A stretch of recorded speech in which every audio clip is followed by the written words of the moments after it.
Ahora también reproducimos lo que escuchamos. Backup Podcast. Esto es Un gato en el desván.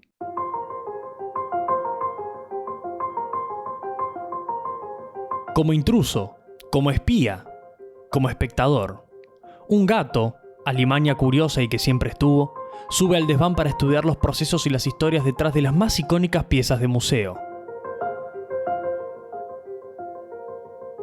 De Cleopatra a Warhol, entre siglos y continentes, el felino colecciona anécdotas y secretos que brotan en los áticos, altillos y ateliers, y me los confía a mí. Historias contadas por los artistas primero y por Remigio González después. Bienvenidos a Un gato en el desván. Episodio 4. Marcel Duchamp y ¿su fuente? El francés fue un confrontador insatisfecho con todo, un punk sin cresta. No sabemos si algunas de sus obras las hizo él, pero la verdad es que a él no le importa. Parte 1. El brief.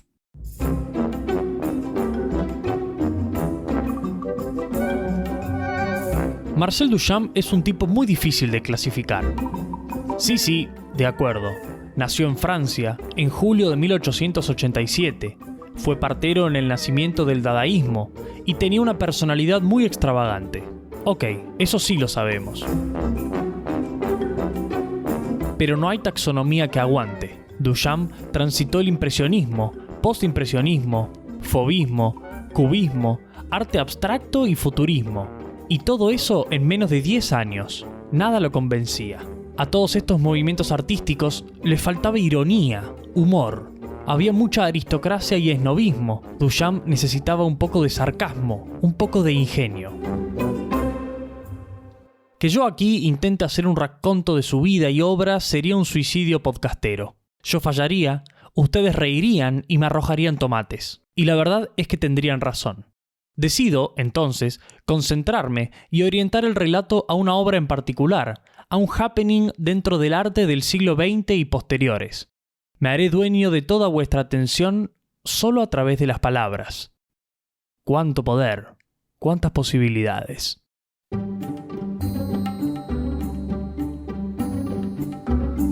La obra que estudiaremos es La Fuente, quizás la más célebre del artista galo.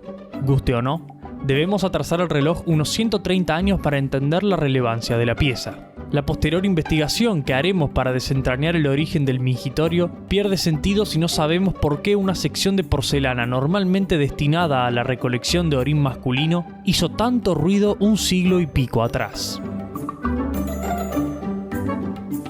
Es más, fue seleccionada como la obra de arte más importante del siglo XX, destronando pinturas de Picasso, Andy Warhol y Matisse. Como dije, fue muy importante. Primero, la obra. Un mingitorio de porcelana blanco, acostado sobre su lado más largo y firmado con pintura negra R. Mutt 1917. Fin. Fue una obra pionera del shock art, impulsora del dadaísmo y objetora de conciencia del concepto mismo de arte. Admírenla, aprécienla. Si bien investigaremos quién fue el autor real de la pieza, sabemos que fue Duchamp quien se adueñó de ella y la presentó al público. O por lo menos lo intentó. Parte 2. El cambio. Las primeras décadas del siglo XX fueron la adolescencia del arte moderno.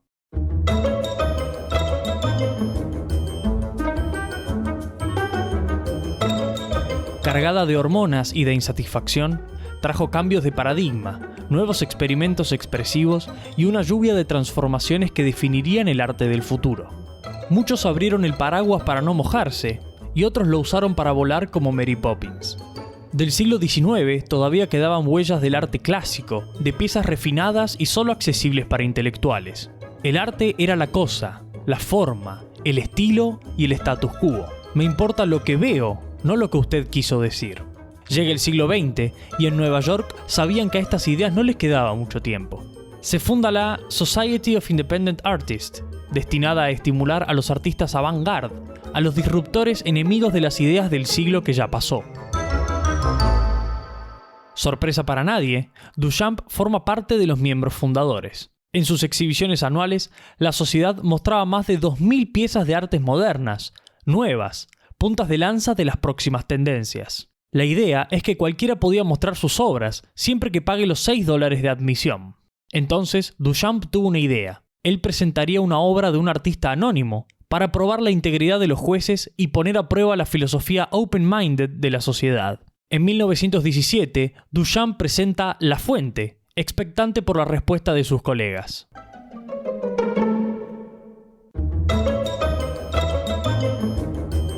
De forma unánime, la pieza fue censurada. No le negaron la admisión, pero nunca fue expuesta. La consideraron vulgar, torpe y una simple pieza de fontanería. Por más que achinaban los ojos, los jueces no lograban ver lo que el artista que ellos creían que era anónimo pretendía.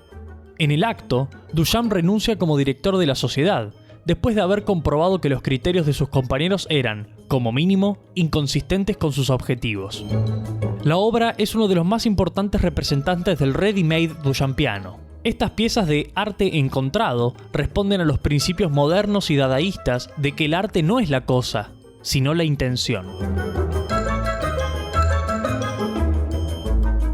Los ready-made son una famosa serie de objetos seleccionados por Duchamp que, con el mínimo requerimiento de ser sacados de su entorno natural y resignificados por su autor, se convierten por sí mismos en piezas artísticas. Duchamp jugaba mucho con la definición de esta idea, incluso admitiendo de que todo es un jueguecillo entre mí y yo. El concepto también desafía al clásico arte retiniano, esto es, el arte que empieza y termina cuando se lo ve, donde los ojos son los curadores.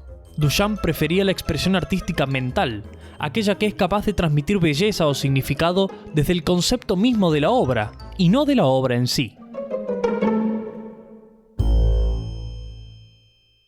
Con esta introducción criminalmente corta, tal vez podemos ahora pasar al debate por el que usted pagó entrada. La Fuente, si bien se le atribuye a Duchamp por su anécdota con la sociedad, ha sido objeto de estudio por quienes buscan a su creador original. La autoría de Duchamp fue indiscutida, hasta que en 1982 aparecieron unas cartas que el artista mandó a su hermana, donde sugiere que el autor de la obra es, en realidad, autora.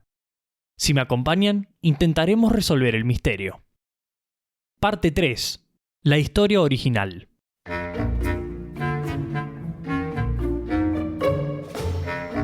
Vamos en orden. Analizaremos primero la versión original de la historia de La Fuente, y después veremos los argumentos que la cuestionan.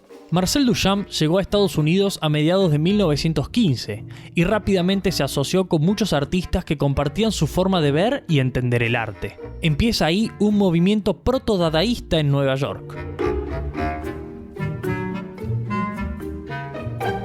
En 1917 entró a J.L. Mott Ironworks, un local de fontanería en el 118 de la Quinta Avenida. Allí compró un migitorio modelo Bedfordshire estándar. Fue a su estudio, lo rotó 90 grados sobre su eje longitudinal y escribió R. Muth 1917 con pintura negra en uno de sus bordes. El nombre R. Muth, firma anónima y ficticia, responde a dos referencias. En primer lugar, una clara alusión a Mott Iron Works, la marca que produce el urinario. Por otra parte, en Nueva York existía una tira cómica llamada Mott and Jeff, que el diario Clarín la trajo a Argentina con el mismo nombre, y donde el personaje Muth se muestra como un hombre adinerado, avaro, codicioso. La R que antecede al apellido es de Richard, que, por un juego de palabras intraducible del francés, puede interpretarse como saco de dinero. Hay ahí un clarísimo chiste, consecuente con la ironía e ingenio que Duchamp tanto buscaba. Tal vez la obra invita a orinar sobre los Muths del mundo del arte, los codiciosos que lucran con la creatividad y sensibilidad ajena. Hasta acá todo muy bien. Por ahora. En 1982, casi 20 años después del fallecimiento de Duchamp, se encuentran algunas cartas que él le mandó a su hermana. Transcribo la parte que nos interesa. Una amiga, empleando el seudónimo de Richard Muth, me envió un urinario de porcelana a modo de escultura para ser expuesto. Como no tenía nada de indecente, no había ningún motivo para rechazarlo. Voilà. Listo. Misterio resuelto. Él no la hizo. Fin. Telón. Momento, ¿por qué no se apagan las luces? Claro, hay una escena post-créditos. Parte 4. La historia intervenida.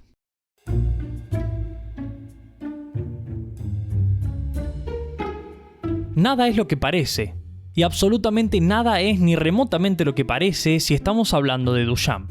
Si bien esa parte de la carta es muy explícita y directa, debemos entrecerrar un poco los ojos para codificar el mensaje. Duchamp nunca aclara la identidad de esta amistad femenina, por lo que se han barajado 3 nombres posibles. El primero es el de Louise Vares, escritora y editora estadounidense muy amiga del francés, que sabemos que el vínculo que los unía era muy estrecho. Vares escribió un artículo en defensa de La Fuente después de que fuera rechazado por la sociedad, y su nombre puede verse en una etiqueta junto a la única foto oficial del mingitorio original.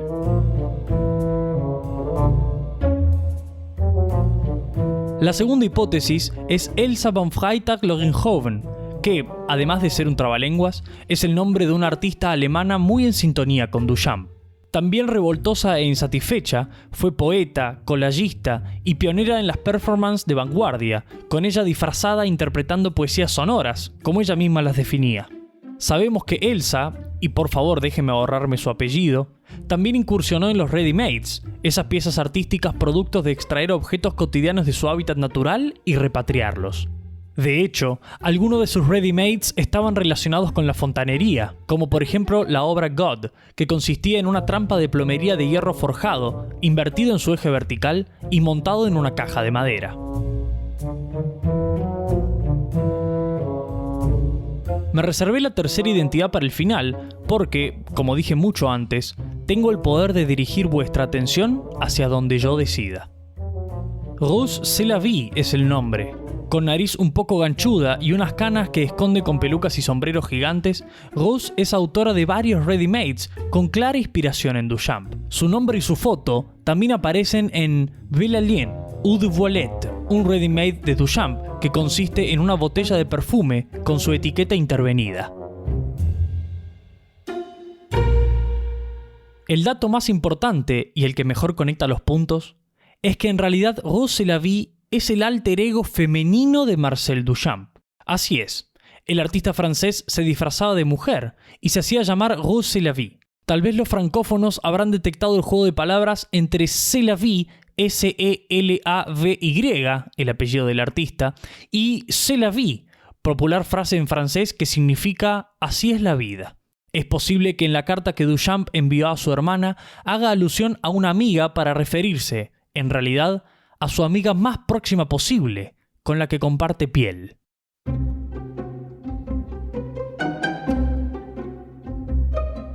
Si la fuente la hizo Duchamp, Sélavy, Loringhoven, Vares o el fontanero que trabajaba en Mott Iron Works, es una pregunta difícil de responder. La misma naturaleza de los ready-mades está diseñada para desafiar nuestra necesidad obsesiva de etiquetar, asignar nombres, identificar. ¿Quién hizo la fuente objeto y quién hizo la fuente concepto? Tal vez le estamos prestando demasiada atención al mingitorio. La obra de arte final, la expresión artística suprema de Duchamp, fue el habernos confundido.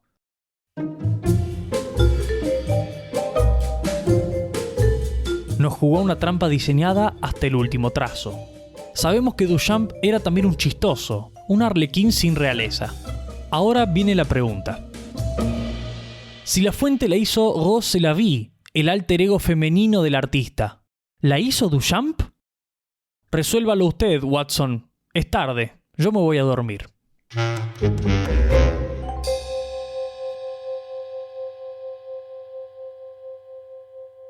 Este fue un podcast de Backup. Te invitamos a seguirnos en las distintas plataformas de reproducción de podcast y redes sociales. Escribinos a podcast@backup.com.ar. Directora: Albertina Márquez Tó. Coordinador de contenidos: Marcelo Díaz.